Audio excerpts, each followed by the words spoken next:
嗯。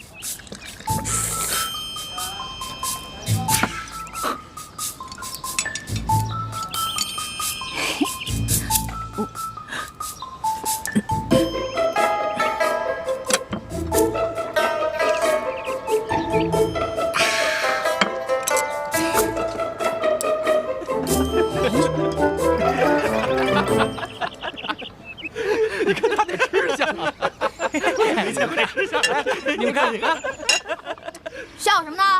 就笑你怎么了？长得跟个姑娘似的，吃起饭来跟头牛一样。我花你们家钱了，穿你们家衣服了，吃你们家饭了。看不出来，你不仅食量大，脾气也挺大的呀。今儿我就替你父母好好教训教训你，改给你的臭毛病，不然以后可娶不着媳妇儿。想教训我，小爷请你们吃鸭肉。不。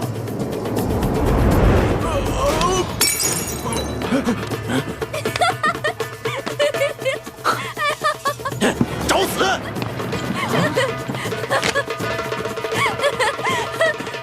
哎，挡横是吧？哎，各位，来这京城第一酒楼都是寻开心的，兄台何必跟这位小兄弟过不去呢？你是谁呀？要你多管闲事儿？在下龙三，小二来了。怎么了，几位爷？这样，你给这位客官加几个好菜，再加一壶好酒，都记在我账上。在下替这位小兄弟向你赔个不是。哎，来，几位爷消消气儿，这边请。小二，这些银子够不够？够，用不了这么多。剩下的都赏你了。好，谢谢爷。果然是个富家公子，哼，有钱了不起啊！别以为你替我道歉，我就会感激你。嚯！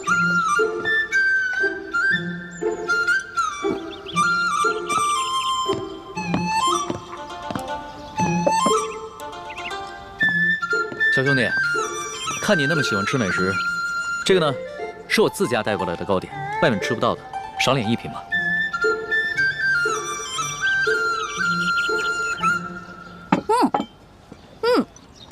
这个真好吃，你们家厨子可真厉害。哎，你那个大个子跟班呢？啊，我让他出去办事了。可惜我吃的太多了，这也吃不下了。小二，哎，来了。你帮我把这些全都包上，我要带回去。哦，好，那请先结下账。哦。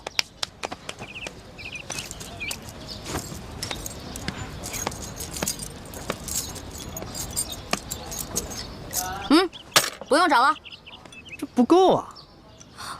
这可是整整1吊钱啊！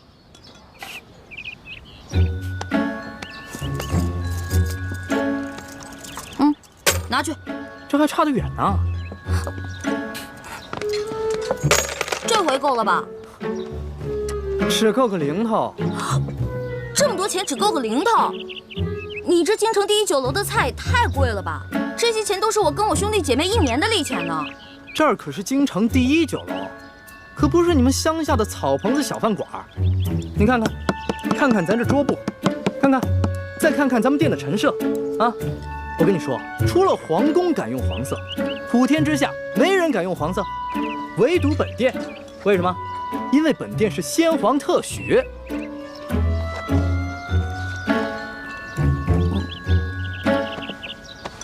啊，这样吧，这顿饭钱我来出了。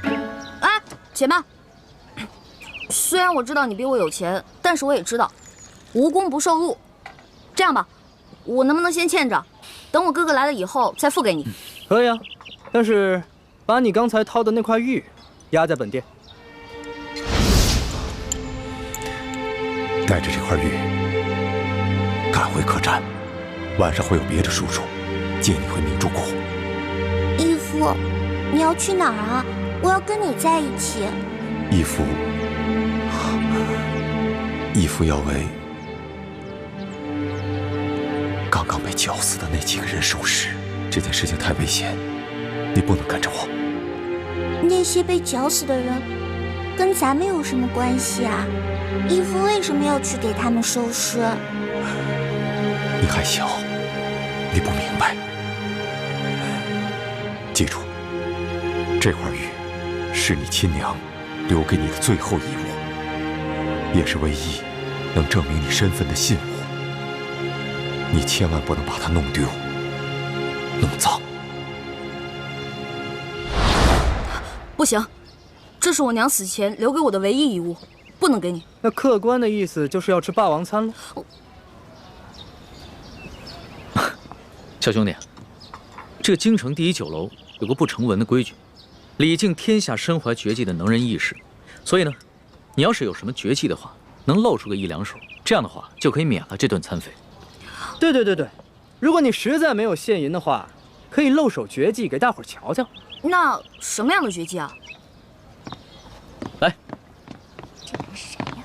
小兄弟，你看到这上面挂的字画了没有？只要你能题一首诗，写一首好字儿，或者是画一幅画，就够格了。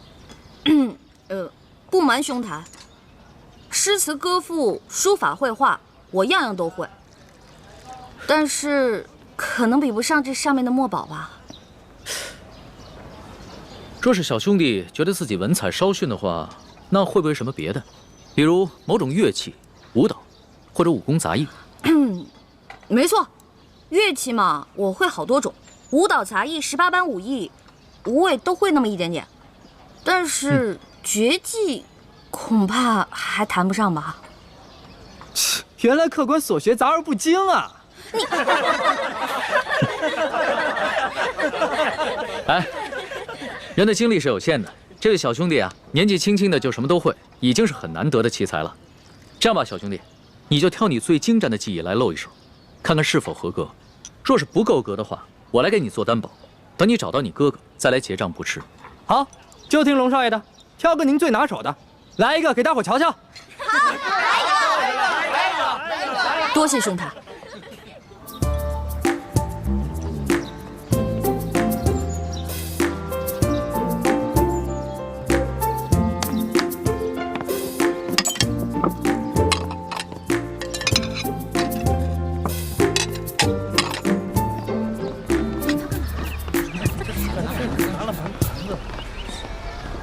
他要干嘛呀？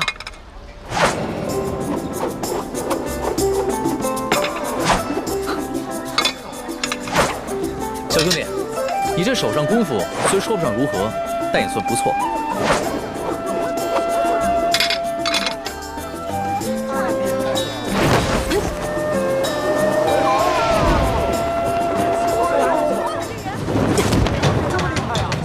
好，原来小兄弟最擅长的是轻功啊！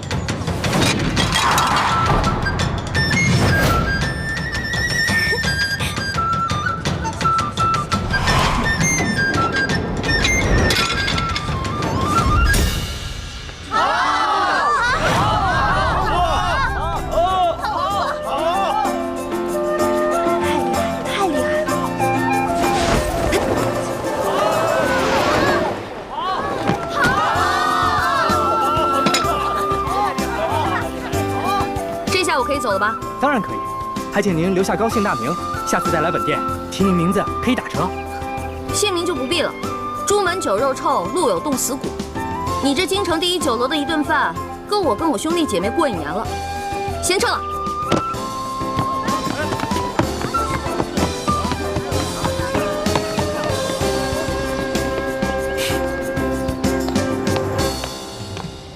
哎呀。没想到来京城的第一顿饭花了我这么多钱，还没找到朱哥哥他们就变成穷光蛋了。要是再找不到朱哥哥的话，那我就要露宿街头了。等会儿那个龙三出来，他往那边走，我们跟过去，然后把他抓了。龙三？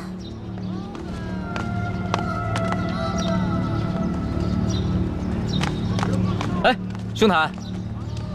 我这样追上你呢。哎，兄台，喂，我，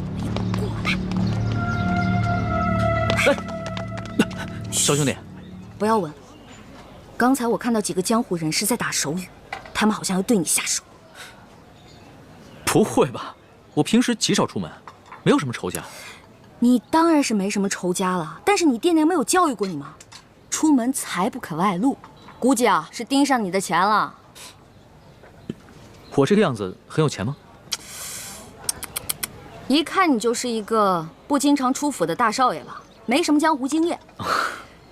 你啊，虽然穿了一件普通的绸衫，但是你手上那个玉扳指，还有你的帽子跟腰带上镶嵌的美玉，都是极品兵种。再看看你这把古扇，这扇面是黄庭坚的真迹吧？足以买下这整栋酒楼了。我倒是忘了这些细节了。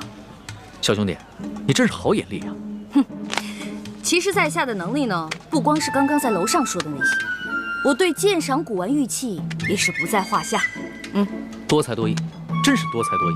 哎，不知道小兄弟叫什么名字？我们交个朋友吧。哎，你先别问我叫什么名字，我先问你，那个揪我小辫子，你那个大个子跟班呢？我原来还带了几个跟班，不过都被我派出去办事儿了。我们约好了，在街角转头的那个书画斋门口碰头。哎呀，如果你这样一个人出去的话，估计你也走不到书画斋了。那怎么办啊？这样吧，看在你刚才帮我解围的份上，又请我吃了一碟点心，我来帮你。先帮我开个房间。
意思啊？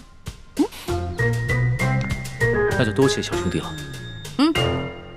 想不到这天子脚下，北京城内，光天化日还有人抢劫绑架，也难怪朝廷会实行严苛的刑罚。亏你还饱读诗书，这什么狗屁道理？推行暴政，我虽然不懂国之大事，但是我也知道，唯有仁政才能治理天下。还愣着干什么呀？赶紧去换衣服呀！哦。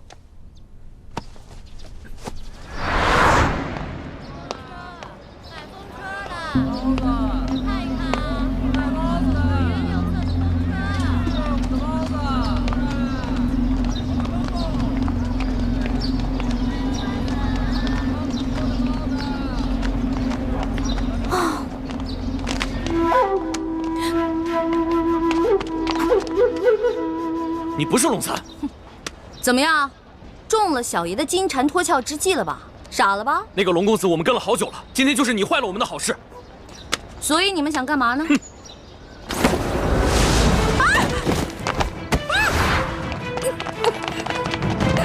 快！完了完了，这下惨了，龙三啊！我不过吃了你一碟点心，却要把一条命赔给你了。你肯定会误会我顺走了你的财物，在背后骂我见利忘义、不讲信用。哎呦，真的是冤枉死我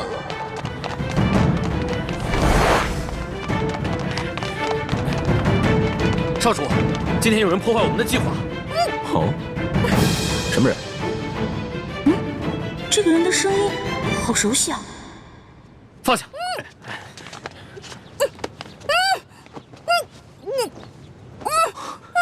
欢妹，怎么是你啊？把绳子解开！猪哥哥，猪哥哥，怎么会是你啊？少主，这位是？她是我的小师妹一欢。啊，这些打架劫舍的人，你认识啊？你别胡说，他们都是我们联盟的好兄弟。一欢姑娘，刚才真是多有得罪，没想到我们居然是大水冲了龙王庙。你们为什么要劫那个龙三啊？京城的达官贵人们都爱去那第一酒楼，所以我们在酒楼当中也安插了眼线，方便我们打探消息。这几天来，我们发现那个龙公子经常出现在第一酒楼，暗中查访各种民间消息，行迹可疑，出手又非常阔绰，所以我们打算绑了他，盘问盘问，顺便从他身上捞点钱财，用作咱们联盟的活动经费。没想到啊，却让你给破坏了。哎呦，实在不好意思啊，各位，我不知道你们是自己人，我还以为他们是绑架良民的土匪呢。我一大早就接到师傅们的飞鸽传书，说你也来了京城，让我务必保护好你。我正想着怎么才能找到你，没想到我们竟以这种方式见面了。这家慈航药铺是咱们联盟在京城的据点之一，掌柜的还有店里的伙计都是咱们联盟中的兄弟。我现在的身份是这家店里新聘的坐堂郎中。你给我记住了，以后在外人面前要叫我李建清李先生，不许再叫我朱哥哥了。知道啦。哎，朱哥哥，叶哥哥、雪姐姐、樊姐姐呢？他们都出去执行任务了。哦，我呢，在指挥兄弟们绑架龙三儿。没想到却歪打正着碰上了你。对了，你为什么要帮龙三儿啊？这个嘛，我先进去换件衣服，出来再跟你说。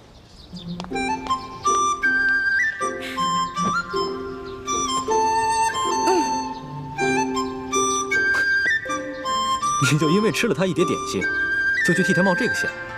哎呀，其实说实话，我根本就没想着要去冒险。我本来想着以我的轻功，就算打不过那几个乞丐，也是可以逃跑的。你呀，从小练功就不肯用功，又很少出门，缺乏江湖经验。这次幸亏是遇上了咱们自己的人，不然你现在就……你让我怎么办？咦，朱哥哥，你平时不是很讨厌我的吗？总是嫌我这个嫌我那个的。我要是死了，你不就少一个大麻烦吗？呸！胡说什么呢？一点都不知道忌讳，赶紧呸一个！好，我呸！我什么时候讨厌过你？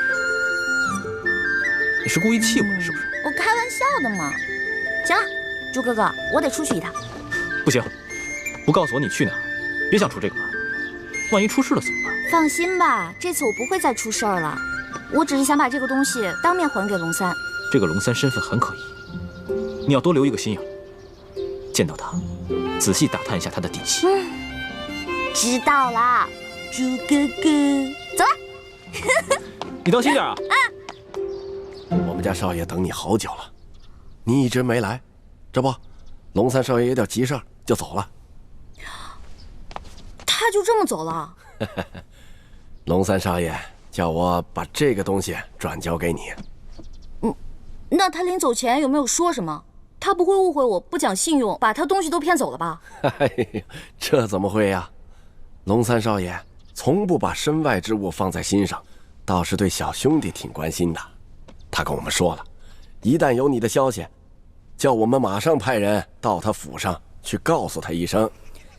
他是哪家府上的少爷啊？这个我就无可奉告了。我也没什么别的意思，我只是想把这些东西当面还给他，以免他误会我。哎呦，龙三少爷说了，这些东西啊，就全送给你了，就当你对他帮忙的一点谢意。这些东西都很值钱的，他全都送给我了。龙三少爷对你倒是很欣赏的，还想和你交个朋友呢。小兄弟，请问你尊姓大名啊？哎，那既然他也不肯说他的真名，我为何要坦诚相待呢？好吧，既然他都送给我了，那我就不客气了。哎，小兄弟，那以后如何联系你啊？告诉龙三，有缘自会相见。御膳房。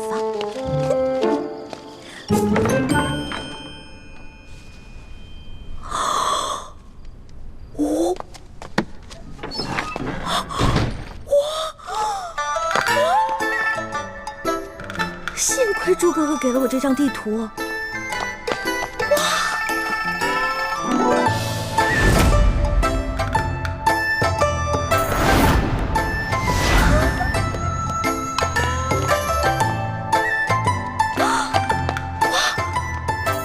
金银财宝全是真的，上了鳌拜的车反而因祸得福了。我得把这些金银盘子全都带走，带到明珠谷给我的姐妹们。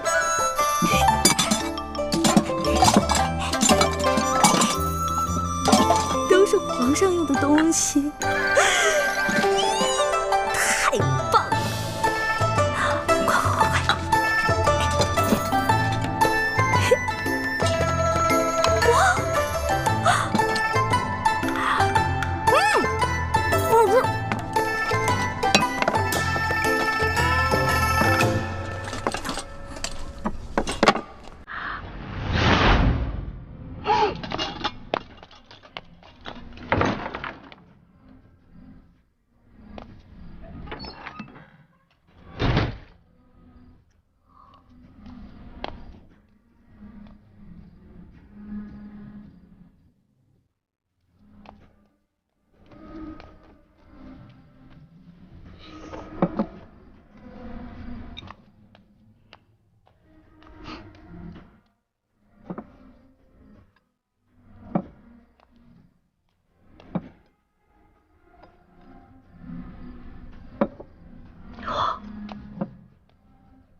行了，你还要都拿走？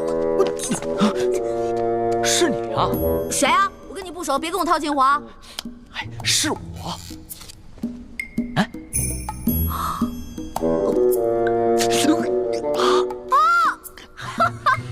是你呀！是不是在里面？啊，我记起来了，我记起来了。嘘啊，嘘，我们换个地方说。走。哎，我的东西，我的东西。啊。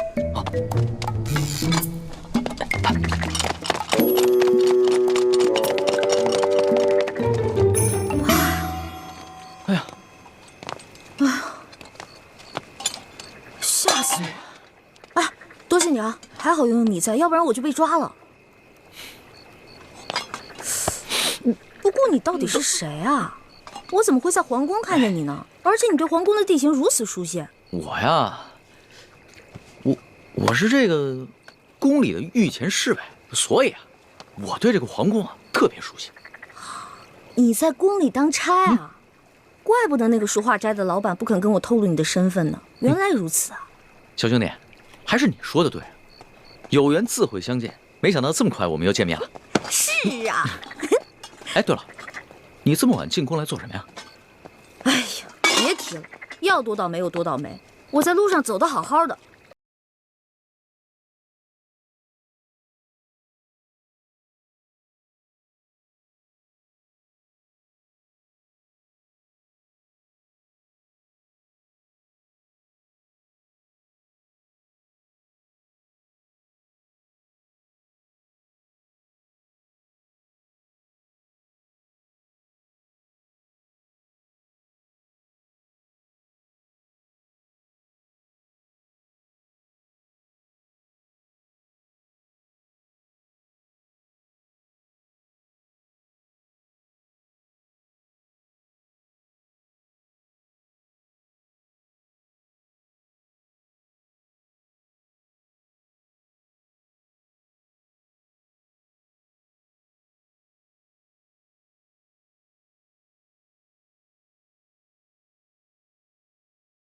宫里会有奸细，但没有想到他居然如此放肆，胆敢公然勾结内奸，真是不把皇上放在眼里。还是小皇帝无能呗，这拉屎的呀，居然被吃屎的欺负。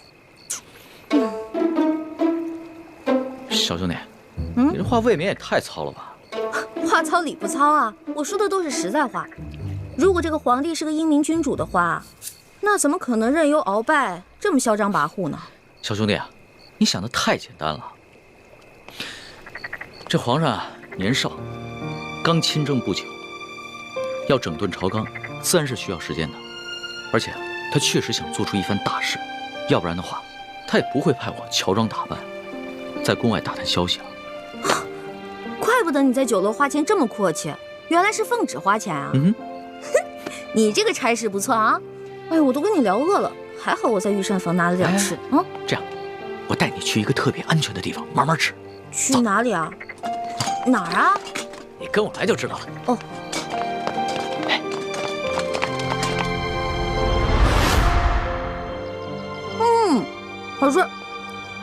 这御厨做的就是不一样，不光做的好看，吃着也香哈。那当然，能侍奉皇上的御厨，那都是天下第一的大厨子。哎，你不是说你是皇上的心腹侍卫吗？那你是他的御前侍卫，你想吃什么可以找他恩赐啊。那干嘛半夜3更的去御膳房偷吃的？我哪是偷偷去吃啊，我那是光明正大的去吃。你要不是为了掩护你，我哪会被那些相熟的侍卫追得满宫跑啊？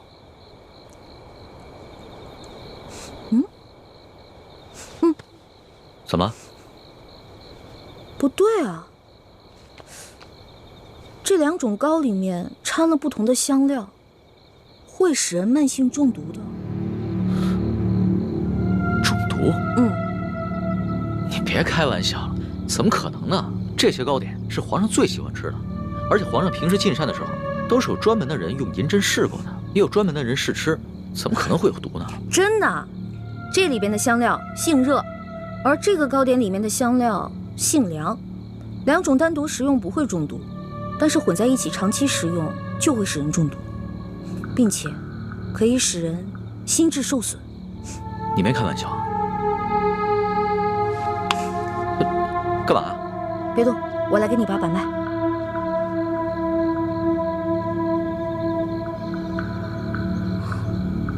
这位小兄弟，你的脉象已经显示你慢性中毒了。那个替皇上试吃的人，不会就是你吧？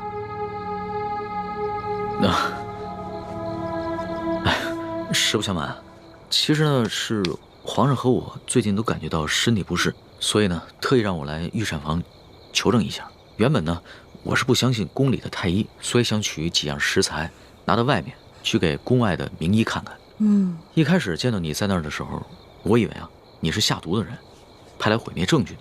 后来看到你毫无顾忌的大吃大喝，然后又跟我说了这些话，到现在我才相信你。遇到本李大侠李易欢算你运气，知道吗？李易欢，姓李名易欢，这名字挺好听的。那当然了，我不仅名字好听，还会识毒，并且还会解毒呢。那我和皇上的毒能解吗？哎呀，你和皇上的毒嘛，解是可以解，不过这药材配起来比较难，而且这药材价格不菲啊。钱不是问题，你想要多少，我给你多少。好，3日以后在第1酒楼，我带着解药，你把药钱给我。这个药钱嘛，10两黄金。没问题，我看也不必等到3日以后，我这枚玉扳指肯定不止10两黄金，你先拿去吧。哇，果然是个好扳指啊！你就这么把扳指给我了？你也不怕我骗你？我相信你，虽然我们2个相识不过1日，但是我能看得出来，你是一个有本事的人。只要是有本事的人，都不会因为钱财而背信弃义的。有眼光，我是个有本事的人，我的本事不光这些，还有很多呢。以后有机会慢慢让你见识啊。好啊。不过呢，刚才在御膳房咱们2个交手的时候，我发现你的武功啊，其实比我好不到哪儿去啊。没本事的人才会靠蛮力，像我们这种有本事的人是靠这里，知道吗？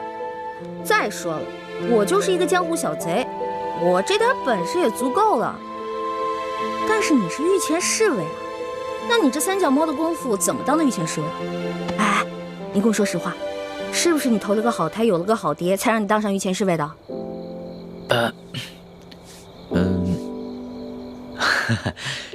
实不相瞒，我确实是投了个好胎，有个好爹。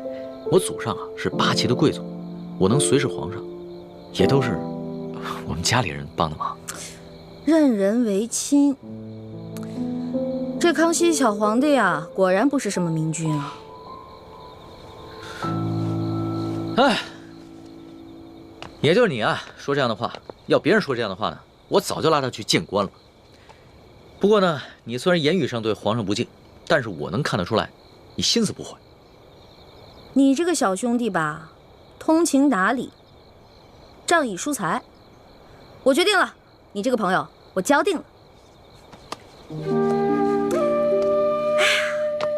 来，今天高兴，喝酒。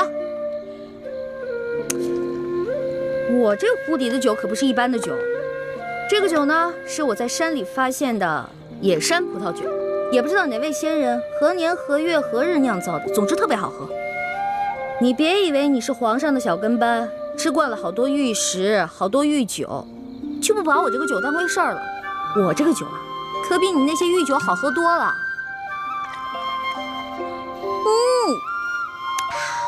爽，尝尝。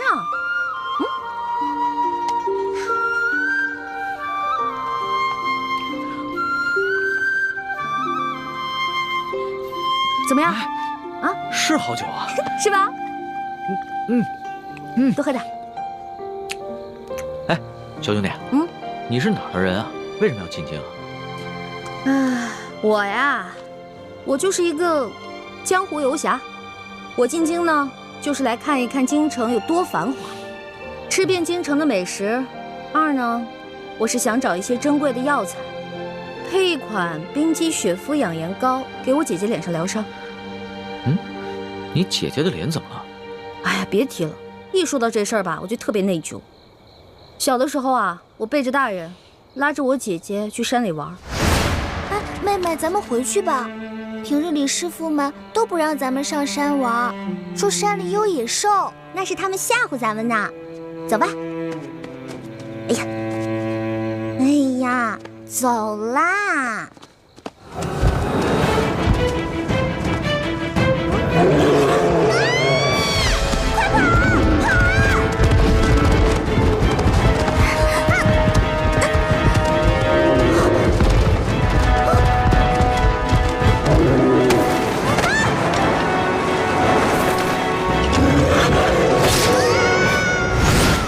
所以我姐姐脸上就落下了伤痕。我义父是个名医，他说要想治好我姐姐脸上的伤，就得用稀有的药材配成一副冰肌雪肤养颜膏。但我们家比较穷，这些药材一直凑不齐，所以我就想啊，什么时候能把我姐姐脸上的伤治好就好了。我姐姐可是个大美人儿，但就是因为脸上的伤让她变得很自卑，所以我希望我能早日帮她配齐这些药，治好她脸上的伤。所以你刚才不跟着那辆马车出宫，不是为了进御膳房偷吃东西，而是为了找太医院，去找那些能治好你姐姐脸上伤的药。对啊，本来我想先饱吃一顿再去太医院的，没成想。你是个重情重义的人啊，我喜欢你的性子。哎，你多大了？我呀，我是顺治12年5月初4生的。5月初4啊？真的假的呀？真的。太巧了，我也是5月初4。啊，只不过我是顺治11年的，比你大1岁。这么巧啊！哎，你说咱们两个1日之内相逢了2次，我觉得咱们这个缘分匪浅呀，不如我们今天指月为誓，结拜为兄弟，如何？从来没有人想着跟我结拜的。不过，我以前老看古书上说，那些古人们结拜好像挺有意思的。当然了，我也一直想这么做来着，可惜一直没有遇到合适的人。既然你我这么有缘，那就结拜吧。我长你1岁，我做大哥，你是小弟。哎，不行不行，岂不闻古人有云：文道有先后，术业有专攻。咱们既然结拜，就不能以庸俗的年龄论长幼，咱们得看谁的见识广，本事强。刚才你也说了，我的见识广，本事强，所以我是大哥，你是小弟。这也行啊？当然了，如果你觉得不行的话，再来打一架，谁赢了谁是大哥。不打。行，居然还有人想当我的大哥。行，你是大哥，我是小弟，好了吧？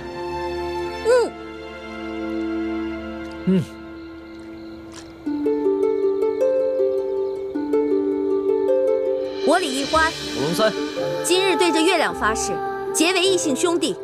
从今往后，有福同享，有难同当，永不背弃。同生共死，同甘共苦，如有违誓，天打雷劈。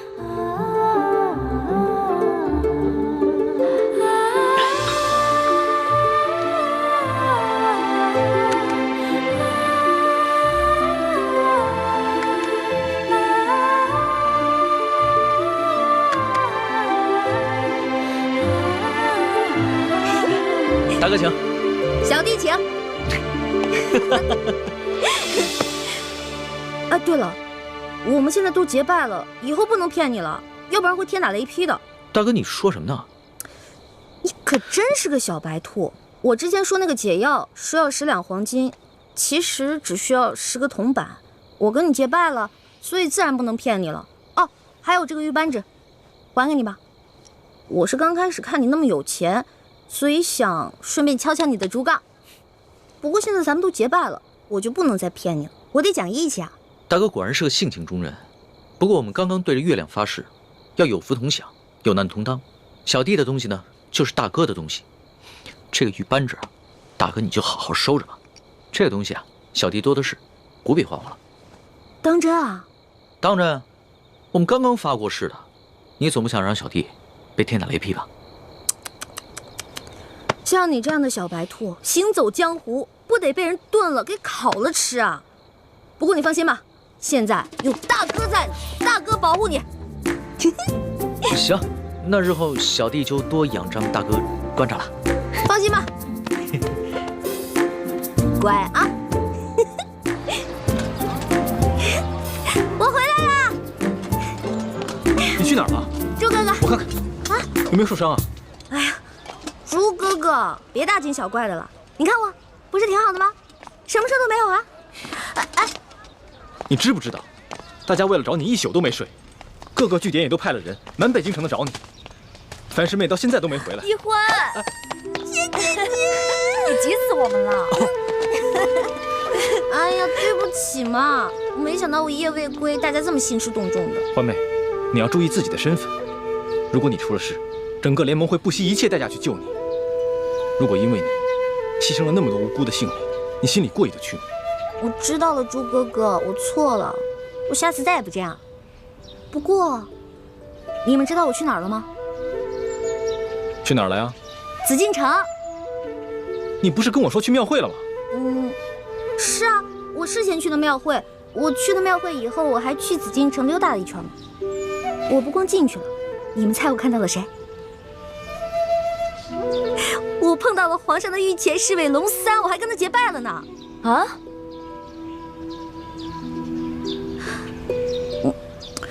我就知道你们不信我，给我。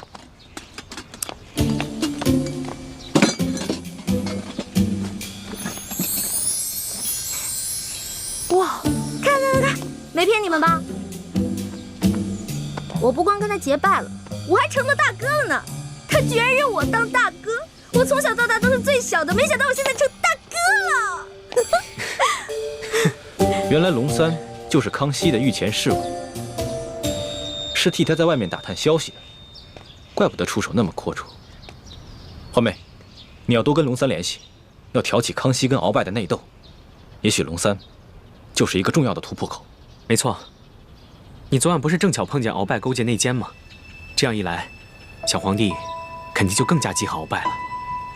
可是我跟龙三都结拜了，他是我兄弟啊，我们已经发誓了，有福同享，有难同当。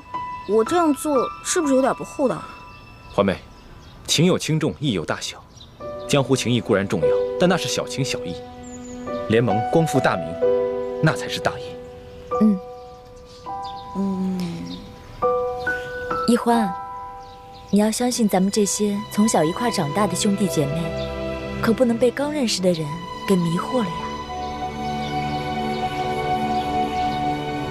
那好吧，我听你们的。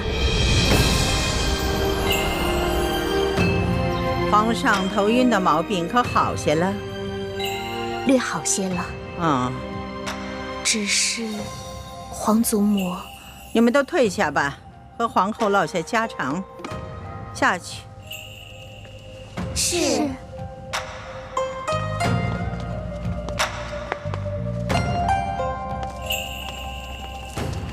现在你可以放心的说了，皇上这头晕的毛病可是有什么古怪？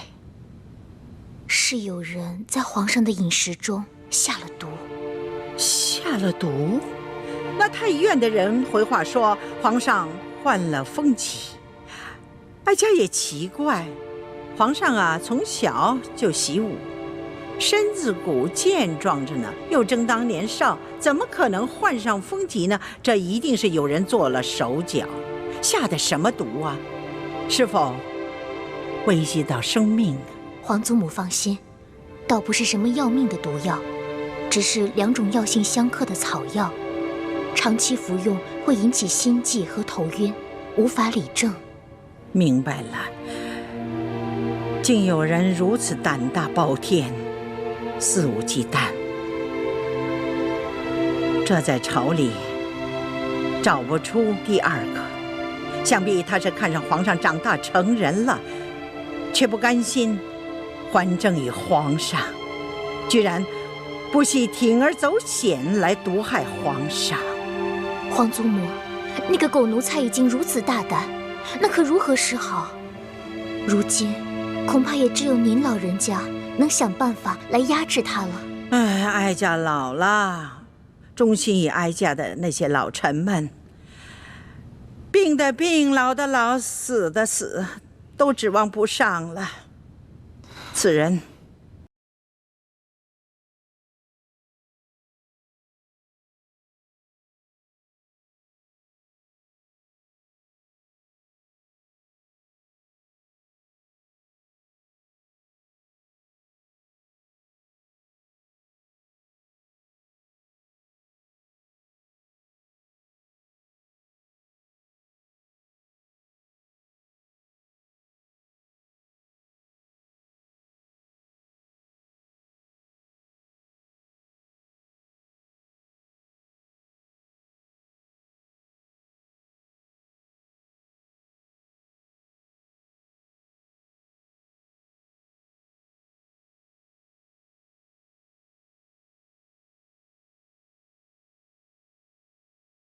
毒药，给你的。怎么煎怎么服我都写好了，1个月之内按我说的做，保你跟皇上体内的毒全部消除。多谢大哥。小小意思，不用客气的。哎，对了，大哥，你为你姐配的那个养颜膏需要的药材也写一份给我，我回头帮你去太医院取去。真的？谢谢龙小弟。自家兄弟，你跟我客气什么呀？哎，对了，你们查到那个给皇上下毒的人了吗？虽然没有确凿的证据但是也猜到了7、8分。会不会是那个中堂大人鳌拜啊？他那天说让宫里的内侍给皇上进补，是不是就是给皇上下毒啊？大哥，这外面人多嘴杂的，咱们好久才见一次。今天我们只谈美食，不谈国事。对对对，美食当道，其他的靠边去吧，吃吧。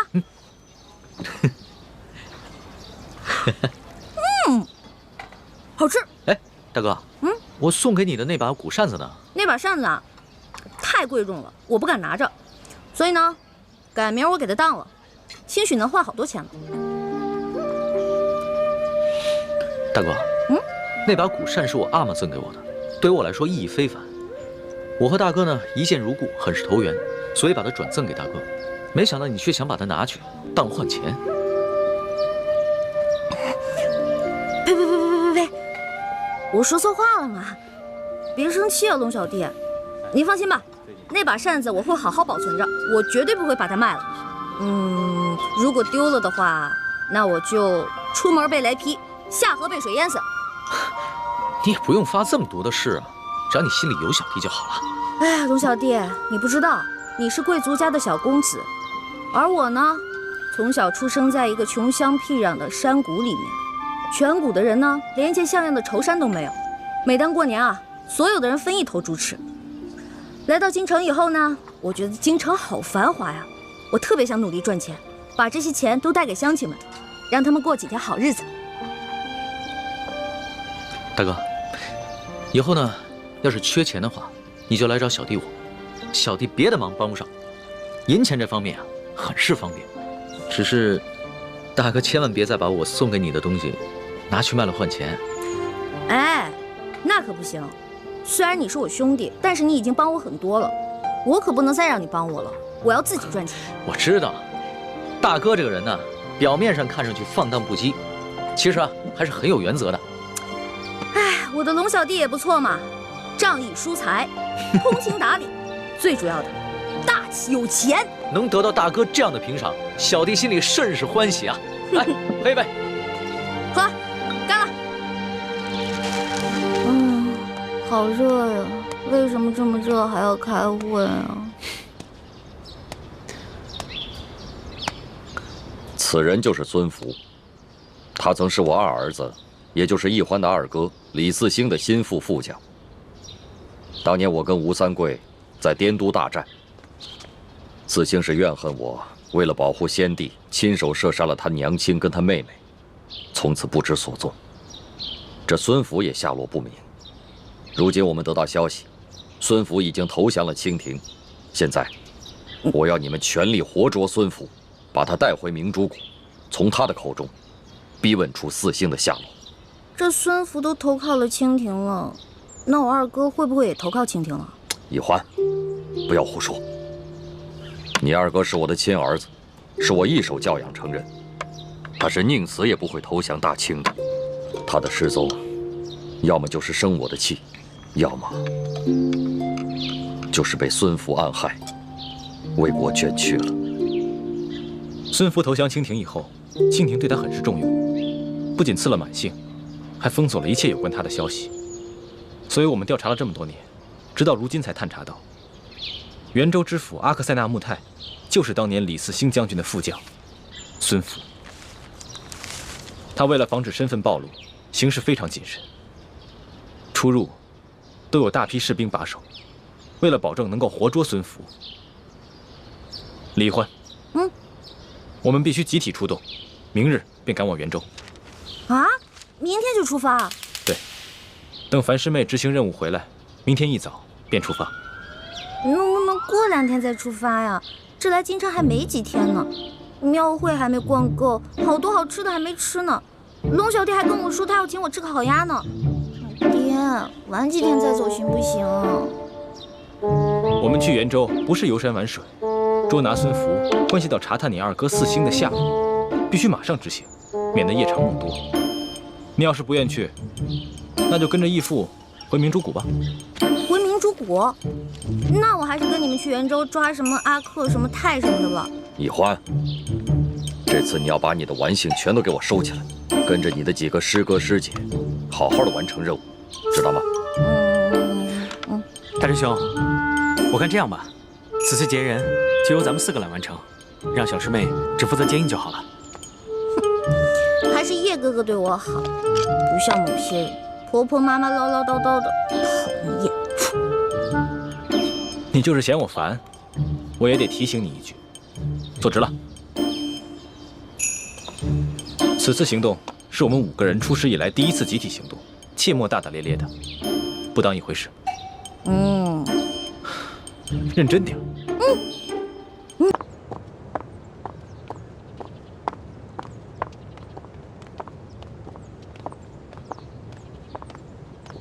哎，站住！看你这身打扮，你应该是个答应啊？怎么这么不懂规矩，跑到这御书房来了？哎，你怎么这么眼熟啊？啊，我想起你来了，原来你也是侍卫，在御书房当差啊。龙三呢？我要见龙三。你是？你忘了我了？大概3个月前吧。当时刑部正押着一群要犯，去菜市口斩首，咱们碰到了。当时你跟龙三在一起，想起来了吗？哎，小孩儿，哎，干嘛呢你啊？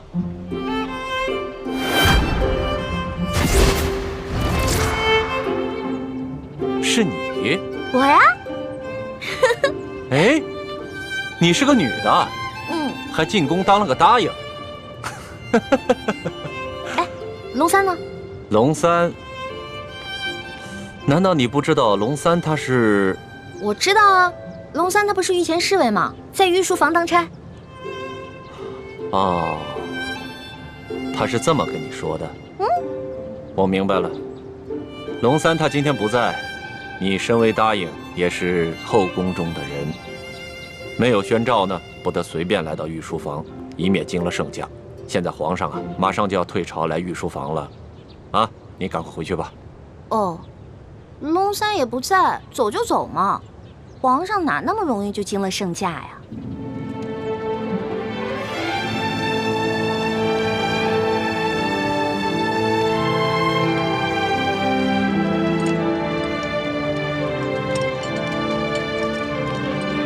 哎呦，皇上来了！快快快！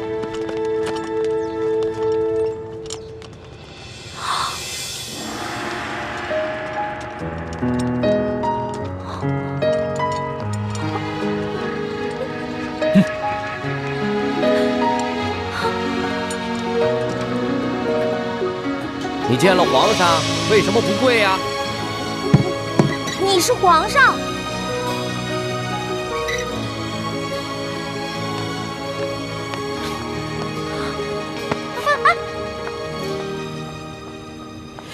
哎，李公公，这个小答应他可是……嘘，这皇家的事啊，别问，也别管。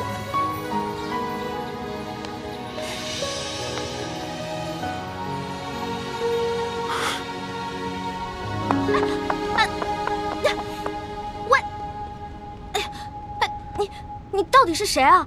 你是皇上还是龙三啊？嘘，我不是皇上，我是龙三。那外面的人为什么称呼你为皇上，还给你跪下了？我真的不是皇上，我只是长相和声音都酷似皇上，所以啊，被皇上选做替身了。你是皇上的替身？对呀，我只是皇上的替身。我们这大清啊，虽说入关数十余年，可是根基还未稳，这皇上又还年少，刚刚亲政不久。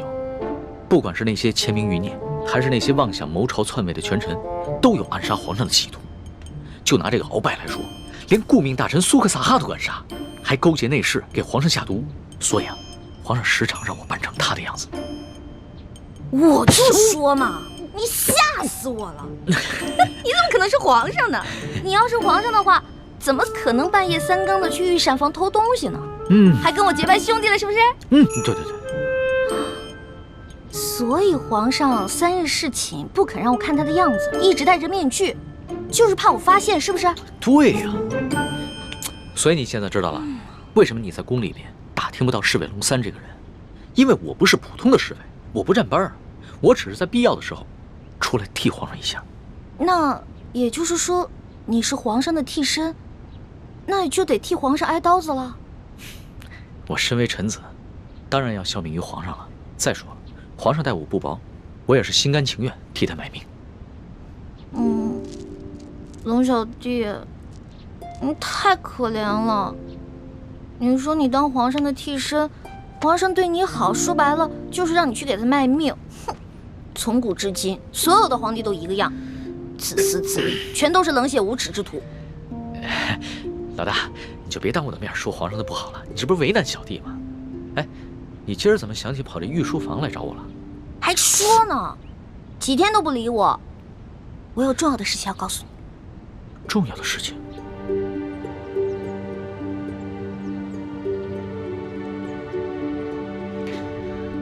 这皇上一听说丽妃遇刺，就怀疑过鳌拜，没想到真的是他。可不是嘛，这个鳌拜勾结内侍，行刺嫔妃，简直是胆大包天，把皇上都不放在眼里。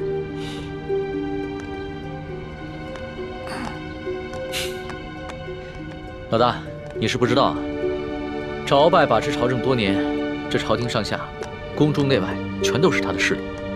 皇上暗中派人查探了几天，也没有抓住他半点把柄。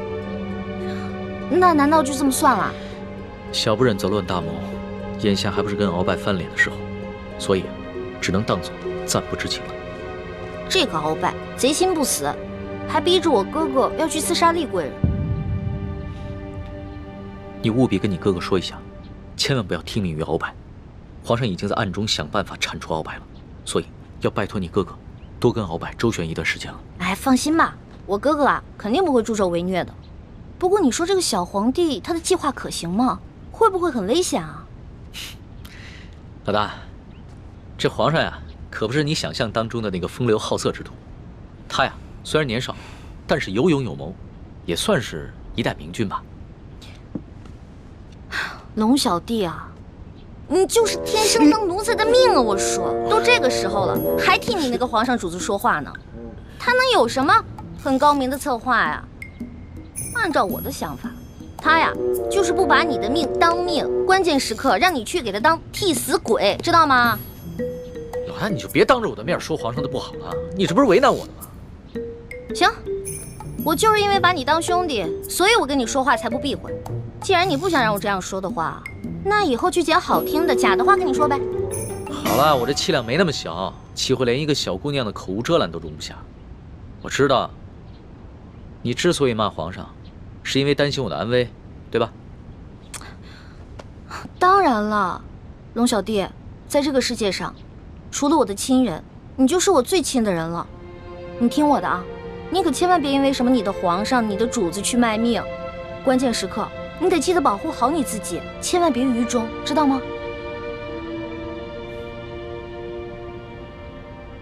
好，你就放心吧，我可以悄悄地把皇上的计划告诉你。你把皇上的计划告诉我，这么重要的事儿，你不怕我卖了你啊？在这皇宫里边，除了皇上和太皇太后，你就是我最相信的人了。谁让你的心思最为单纯的？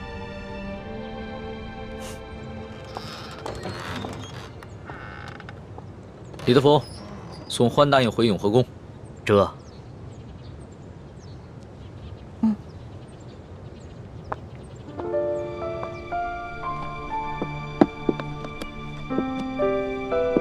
没想到，康熙如此谨慎，在宫里竟然备下了自己的替身。在我们入宫计划方案中，第一步是拿到铜匣，第二步就是刺杀康熙。我们一定要周密计划，务必要分清楚谁是替身，谁是真正的康熙，确保一击成功。这就需要小师妹多想想办法了，查清楚龙三的行踪，什么时候会去假扮康熙，又如何区分二人的差别？其实也没什么可难的，至少在临幸后宫嫔妃的康熙，不可能是替身。到时候拿到了铜匣，他再召你侍寝，我们就有机会了。六师傅，此计虽然可以暗杀成功，但忽略了倾城师妹的安危，恐非上策。有大师兄的担心，再危险也值得了。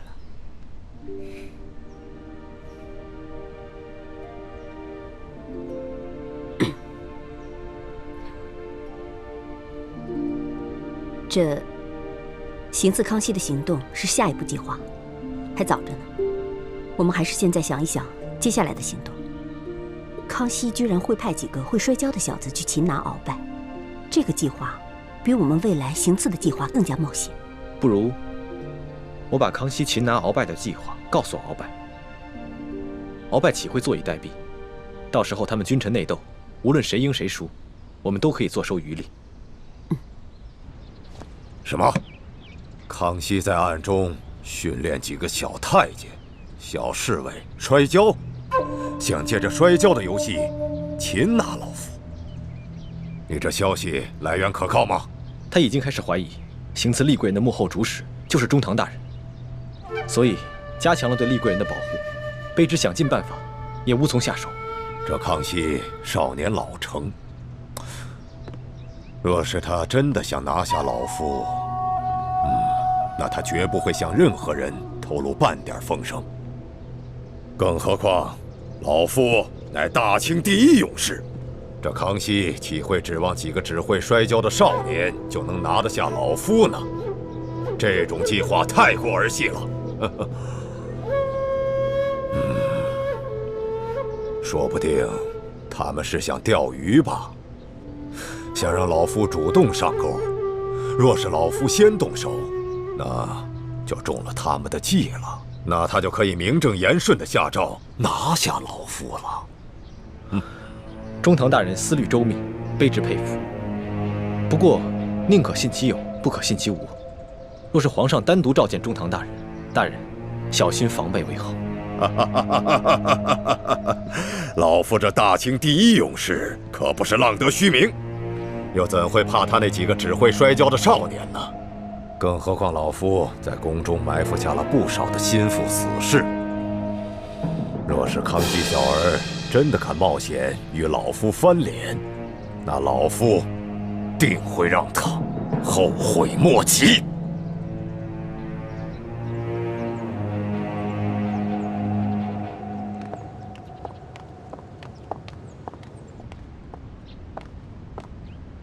皇上，欢答应到了。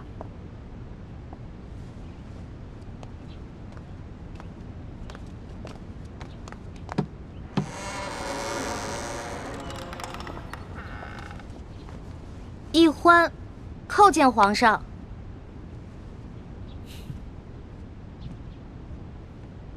平身吧。谢皇上。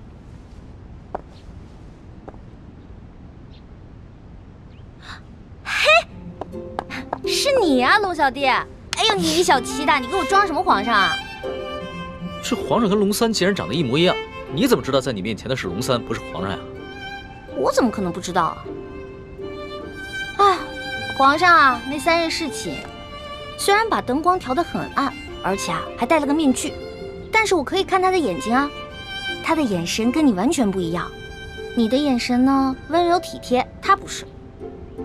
皇上看你的眼神很冷漠疏远吗？也不是。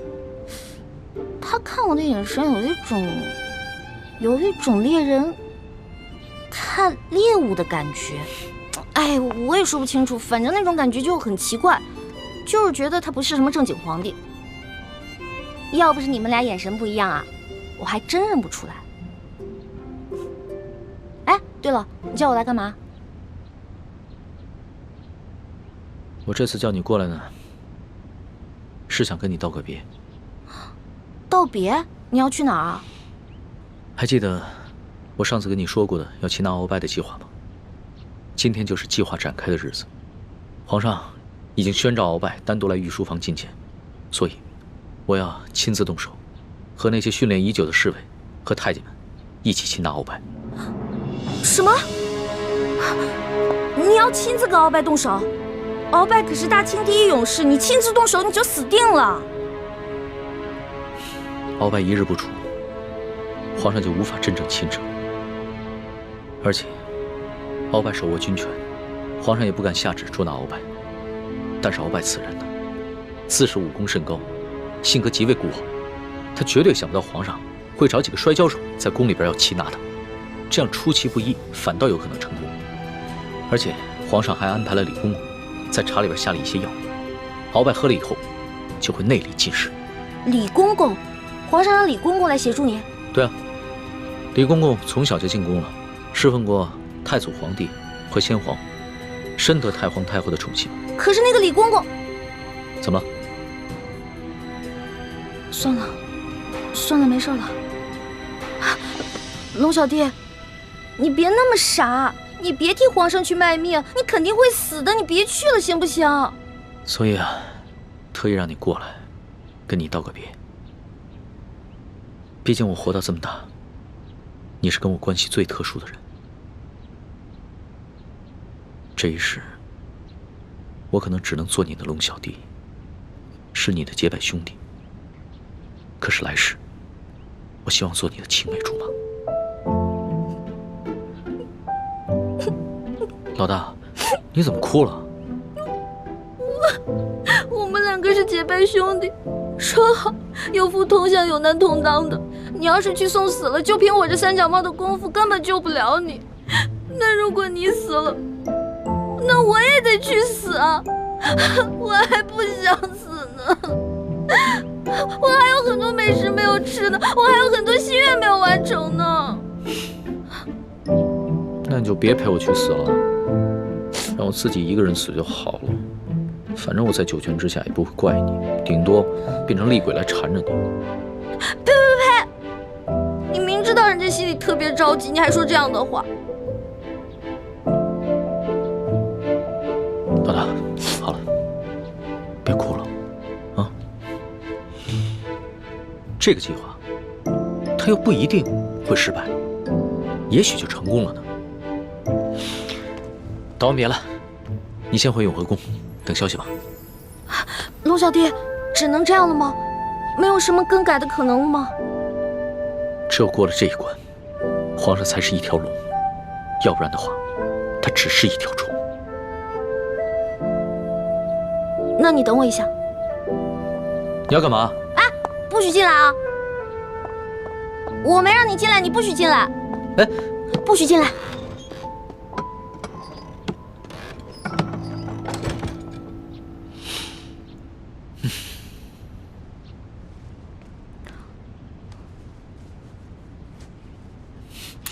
老大，你好了没有啊？你再不出来，鳌拜可就来了。哦，我知道了，知道了，马上。老大，我进去了啊。老大，你好了没有？老大，你不会真是以为我要赴死了就要以身相许了吧？呸呸呸呸呸！你怎么变得跟那个小色皇帝一样了？真是近墨者黑。喏，给你的。这个是金蚕背心，鳌拜给我的，据说可以刀枪不入，水火不侵。反正我留着也没用，给你穿吧，你还能保护着你自己。好香啊，老大，这上面还有你的体香和体温呢。你干嘛用那种色眯眯的眼神看着我呀？你这样很猥琐，知道吗？你赶紧穿上吧，这之前我贴身穿的，反正我用不上，你穿上以后还可以护住你的要害呢。既然是你穿过的衣服，那我当然要穿了，要不然你替我穿。你这说的什么鬼话呀？我不想理你了。哎，老大，哎，老大，我是你老大，你是我小弟，所以你得听我的，知道吗？不能死。是，遵命。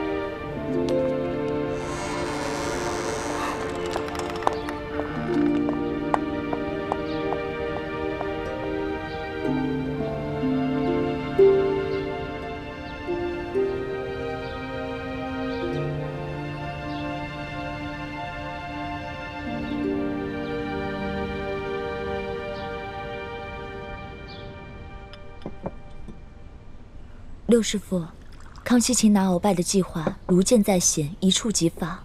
依您看，结果会如何？这很难说呀。康熙少年老成，而且又有太皇太后和一帮效忠爱新觉罗的老臣撑腰，而鳌拜又老谋深算，在朝廷中也树大根深，这两虎相争，谁赢谁输，还真的挺难预料的。不管是谁赢谁输，对于咱们整个联盟来说，都是有利无弊。咱们不妨坐山观虎斗。薛姐姐，一欢，怎么了？薛姐姐，六师傅，快点去救人！出什么事了？你要救谁啊？救龙三。龙三怎么了？今天康熙要在御书房擒拿鳌拜，但他自己不敢去，却让龙三扮成他的样子，带那些小侍卫、小太监去抓鳌拜。而且他还让李公公在鳌拜喝茶的水里放药。可是李公公是鳌拜的人啊，他肯定把这些计划都告诉鳌拜了。环妹，你犯糊涂了吧？就让康熙跟鳌拜去内斗好了，你急什么？如果真的是康熙的话，我不可能着急。可是去的是我的兄弟龙三啊，我们是拜过把子的兄弟，如果他死了，我怎么办啊？我们有福同享，有难同当的。你和那龙三结拜，本来就是闹着玩的，你还当真了？朱哥哥，你说什么呢？我们是认认真真的结拜，怎么是闹着玩？这龙三平时对我这么好，如果我见死不救的话，那太不像话了。可如果为了救一个龙三，我们几个都出手的话，这样太危险了，我们很容易暴露自己。环妹，你对龙三真的只是结拜之情吗？朱哥哥，现在都什么时候了，你还在胡思乱想？大师兄，小师妹虽然任性顽皮，但是她还是很有是非原则的。她对那个龙三一定只是结拜之情。还是薛姐姐了解我，没错，我不想欠人情，我更不想欠人一条命。玉欢，你可别忘了你现在的身份，你是大明郡主，是未来大明太子妃。那你现在的什么龙三结拜大哥的身份，跟这个身份比起来，根本就是不值一提。更何况龙三又不是为了你去死，他为的是他的皇帝主子。可是，好，那我们就不去帮助龙三。也就是说，如果龙三败了，康熙也就败了。康熙一旦败了，这个鳌拜就会发动政变，让他自己当皇上。鳌拜这个人生性残暴，如果他当了皇上了，比康熙更难对付。而且那个时候，雪姐姐你怎么办啊？可是我们换个法子，我们协助龙三，帮助了康熙，打败了鳌拜。到那个时候，我们就得到了康熙的绝对信任。到时候你们就有机会进宝库去找铜匣了。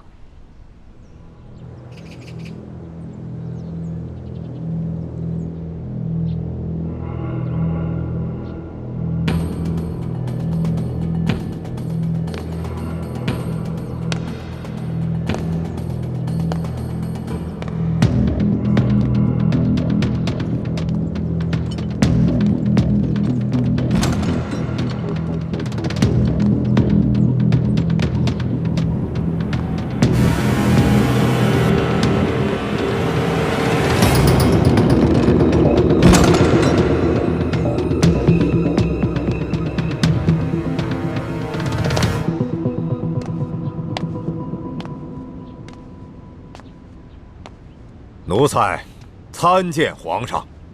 免礼，赐座。谢皇上。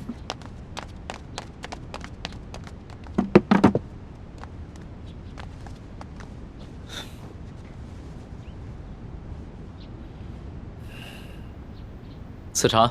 这。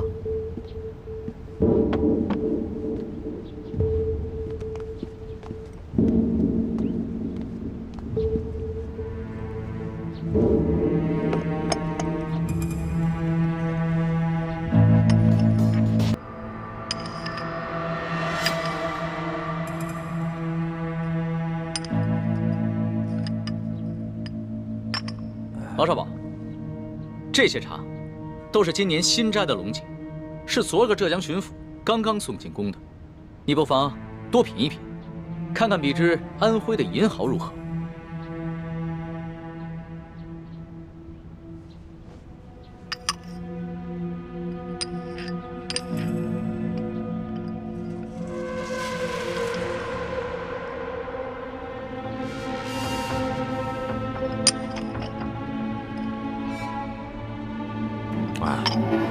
奴才是个粗人，什么茶到了嘴里都是一个味儿。皇上宣召奴才，有何事垂询啊？王少保，你不妨先看看这些奏折。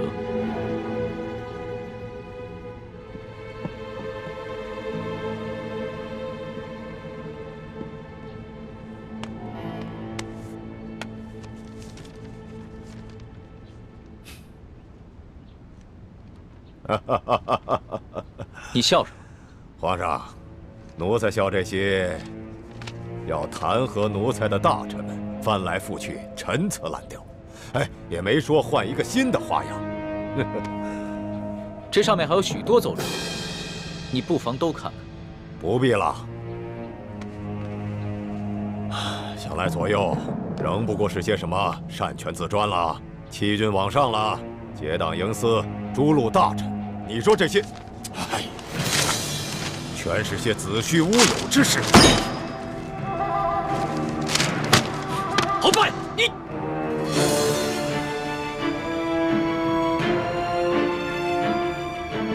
皇上，这数十位联名上书的大臣，分明就是在构陷奴才，这是在离间你我的君臣之义，这简直就是对皇上的大不敬。奴才恳请皇上下旨，让奴才把这些乱臣贼子一一捉拿。你凭什么说这些弹劾你的奏折都是构陷之词？皇上，这些要弹劾奴才的奏折，究竟是什么性质？那仅仅是在皇上的一念之间。现在就看皇上是相信要弹劾奴才的这些大臣们，还是要相信奴才了。鳌拜，你当着朕的面撕毁奏折，言语无状，在你的眼里还有朕这个皇上吗？这奴才的性情一向是如此，皇上忘了，皇上经常夸奴才性情憨厚耿直，怎么到了今天就说奴才是言语无状了呢？奴才自辅政以来，哪天没有要弹劾奴才的奏折？皇上和太皇太后一向是看都不看，就直接给了奴才。怎么到了今天，皇上就拿这些奏折来斥责奴才了呢？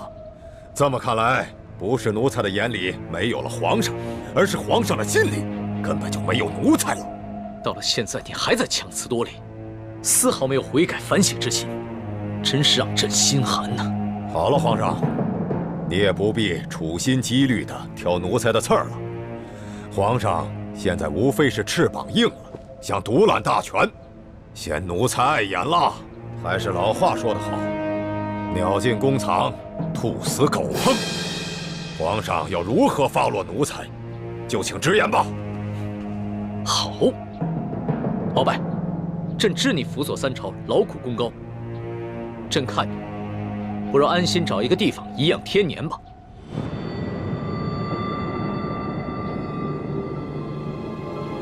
皇上真是体恤奴才啊，奴才真是感激涕零啊。但是皇上，你不要忘了，奴才是先皇遗命的辅政大臣，担负着协助皇上处理朝政的职责。现在皇上身边奸臣环伺，奴才尚未清君侧，又如何敢颐养天年呢？鳌拜啊，鳌拜，想不到你还是如此执迷不悟，真是有负先皇深恩，枉费朕的一片苦心。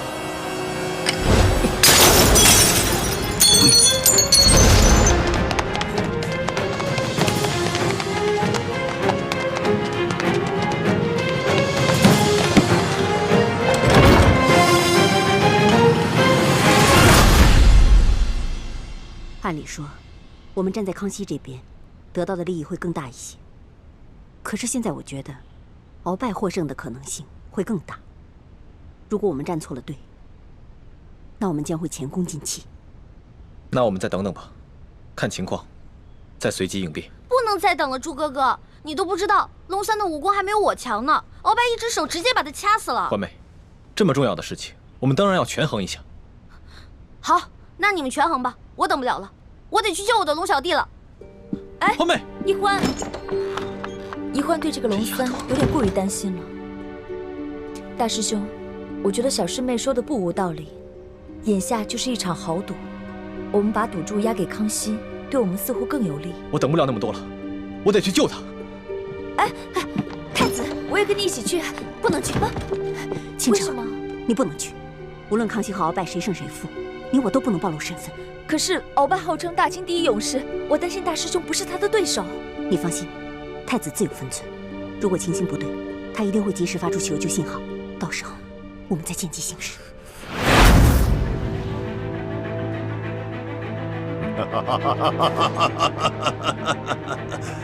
玄烨呀，玄烨，没想到你如此小瞧我鳌拜，像你这般狂妄无知，又怎守得住我大清的江山呢？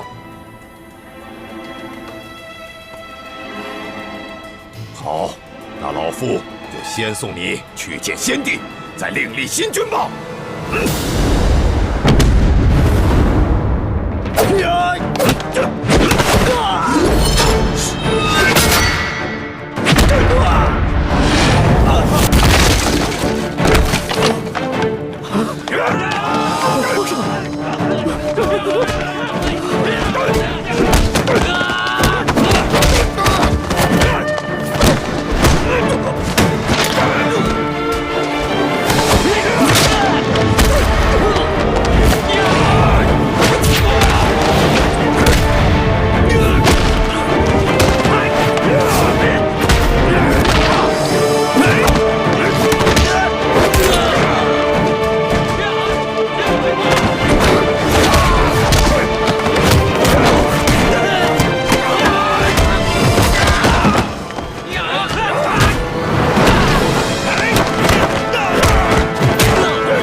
小儿就想拿下老夫，天大的笑话！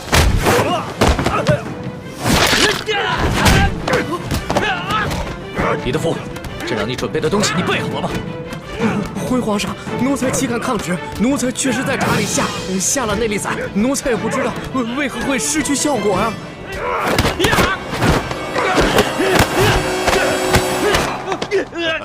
玄烨，老夫早就知道你要对老夫下手，还能不事先做些准备吗？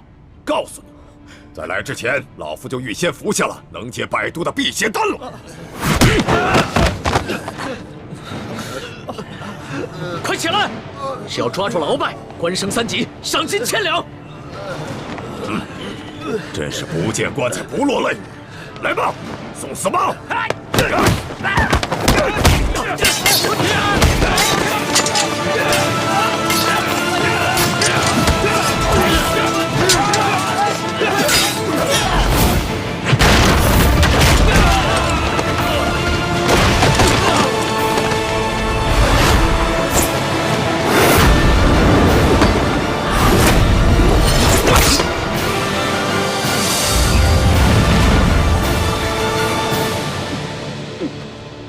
皇上，你这是想和老夫比试比试武功吗？我说你平时的聪明劲儿都哪儿去了？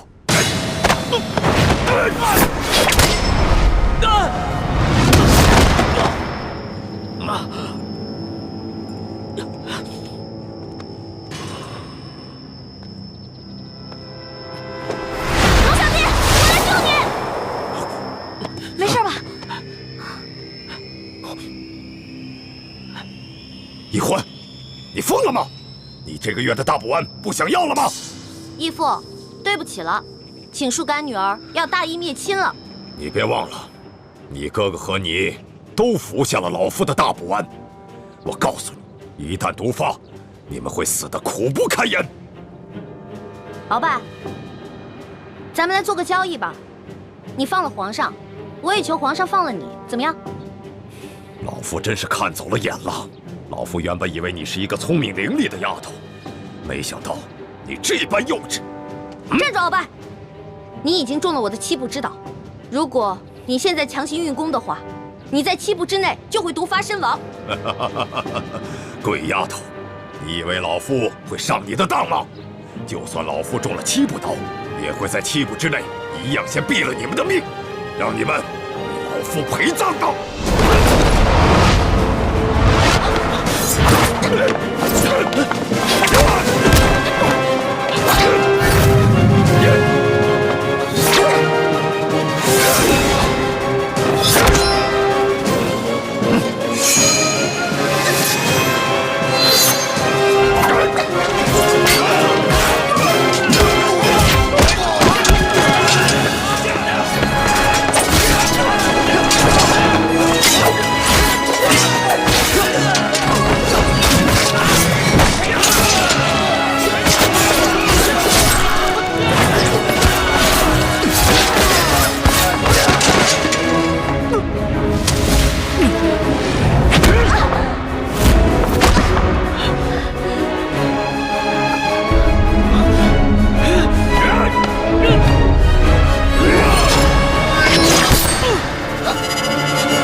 小弟，你没事吧？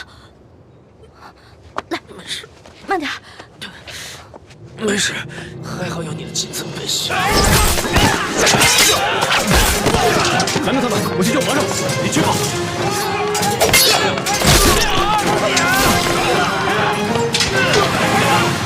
丫头，你把老夫的金蚕背心也给了皇上，看来你对皇上是动了真心了。只可惜，就算是皇上穿了金蚕背心，老夫也一样要他的命。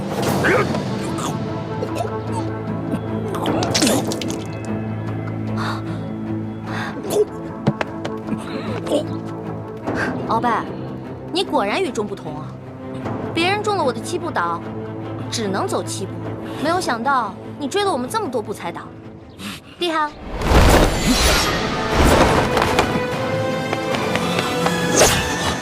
朱哥哥，简青，快杀了这个小皇帝，杀了他，杀了他！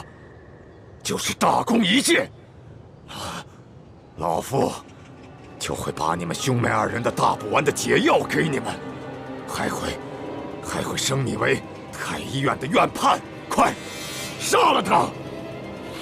周哥哥，好，你可别糊涂啊！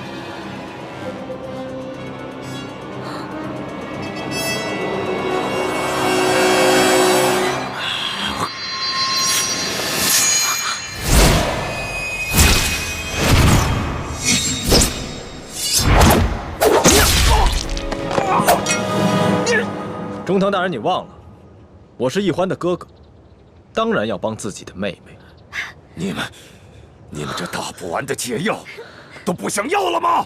中堂大人，你又忘了，我是大夫，大补丸的解药我会解出来的。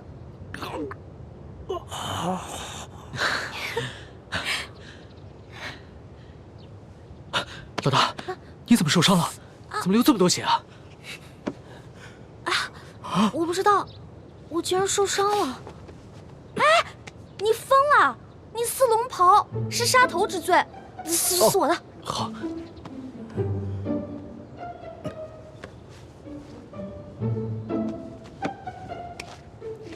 哎，等等，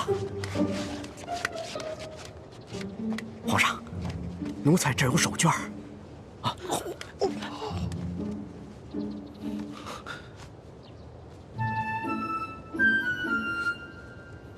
好些了吗？嗯。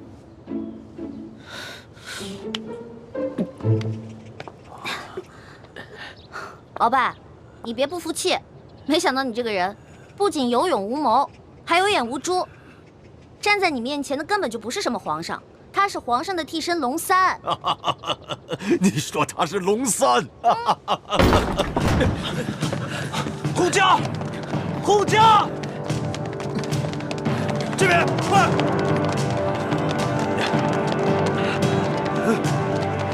启禀皇上，情况果然如您所料，这宫中藏着数十个鳌拜的手下，奴才按照您的吩咐早有准备，才顺利的将他们拿下。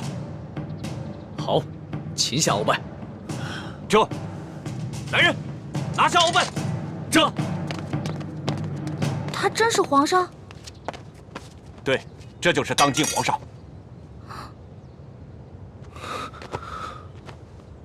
微臣参见皇上。丫头，你白长了一双大眼睛，中看不中用。你可知这玄烨在先皇的皇子中排行老三，龙三的名字是他平时出宫微服私访时的化名。你也不好好想想，他要不是真正的皇上，何来的这等的气象啊？你真的是皇上？3日侍寝的时候，为什么朕要戴着面具？朕跟你说话的时候也是破绽百出，可是你都没有发现。朕还从来没有见过像你这么单纯可爱的女孩。华妹，赶紧下跪！你这个骗子！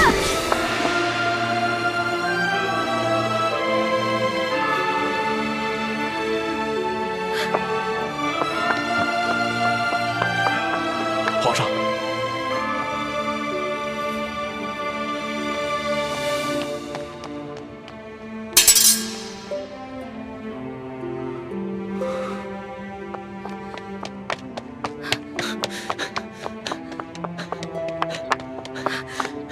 你给我站住！你给我放开！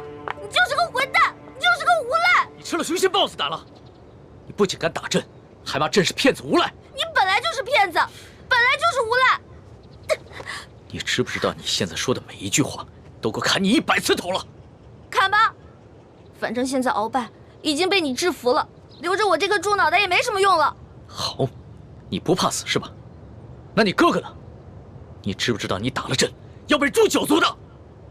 好啊，你先是利用我，现在利用完了对吧？我没有价值了，你就知道欺负我，砍我的头，还要诛我9族，有你这样欺负人的吗？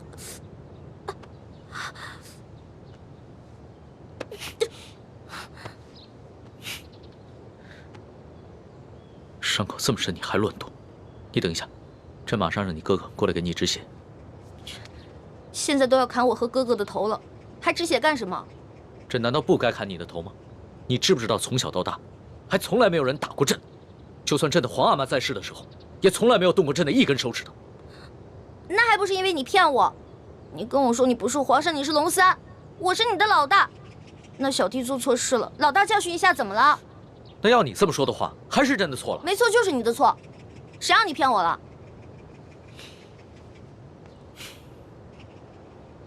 不过龙小弟，你不会真的要砍我跟我哥哥的头吧？你说呢？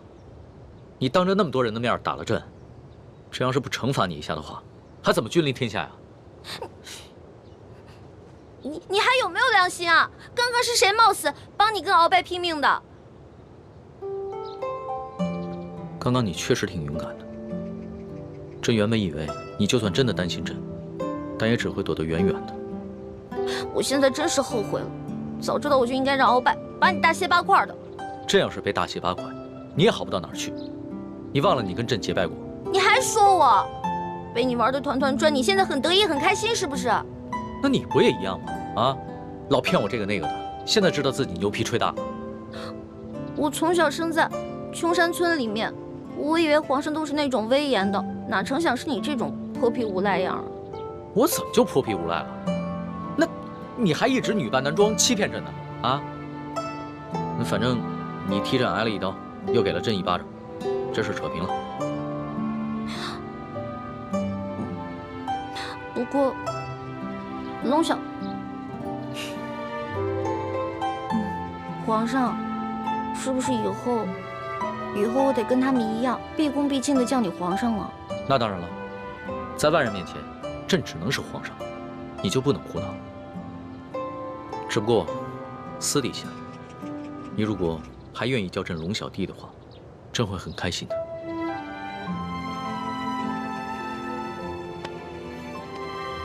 是不是疼死了？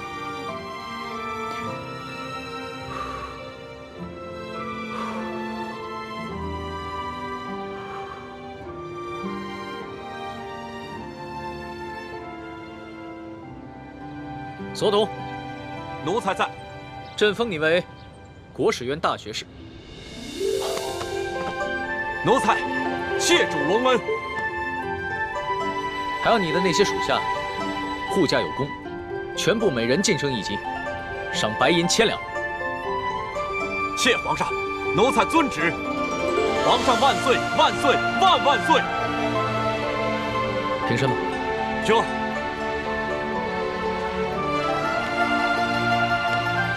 李建清，臣在。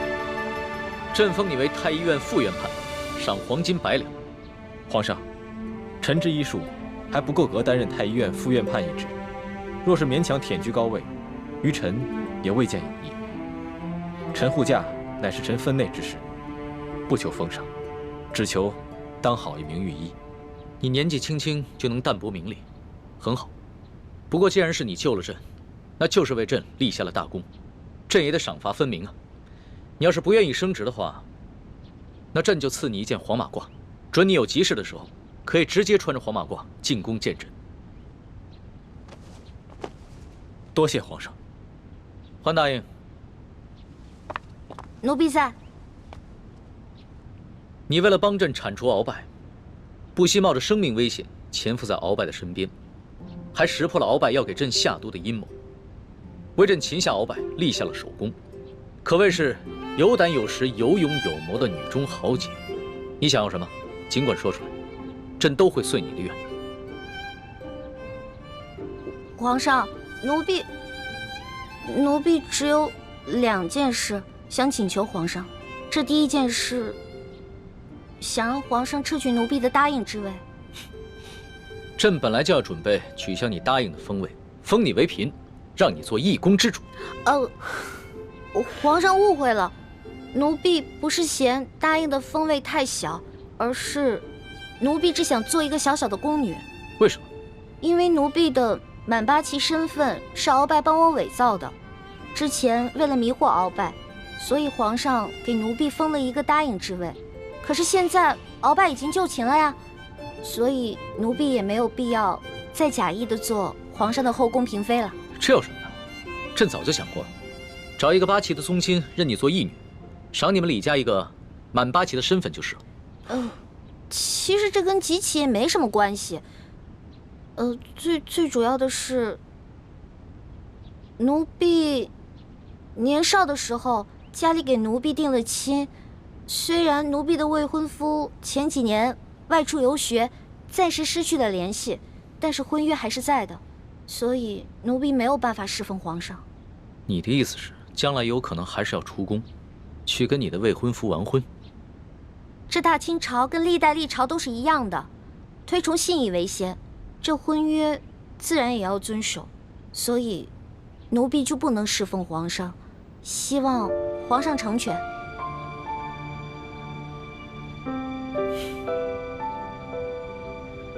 你既然不愿意做朕的嫔妃，那朕也就不强求你了。你毕竟是立下了大功，朕也不会让你做一个普通的宫女。这样吧，朕就留你在御书房，做朕的笔墨侍书。等将来你的未婚夫有了消息，朕就让你出宫去和他完婚。奴婢谢皇上恩典。这个笔墨侍书，以前宫里是没这个职位的，而是朕特意为你而设。你既不是后宫嫔妃，也就不适合住在东西12宫中的任何一宫之中。这样，让人在后宫之中找一处幽静的住所，赐名永乐斋，暂时拨给你住。谢皇上恩典。那你的第2个要求呢？我第2个要求很简单，奴婢知道皇宫里有一个宝库，里面有好多奇珍异宝，奴婢想进去转一转。你还真是个小孩心性。好，朕准你了，准你去宝库逛一逛，顺便挑几样自己喜欢的宝贝，就当是朕给你的赏赐。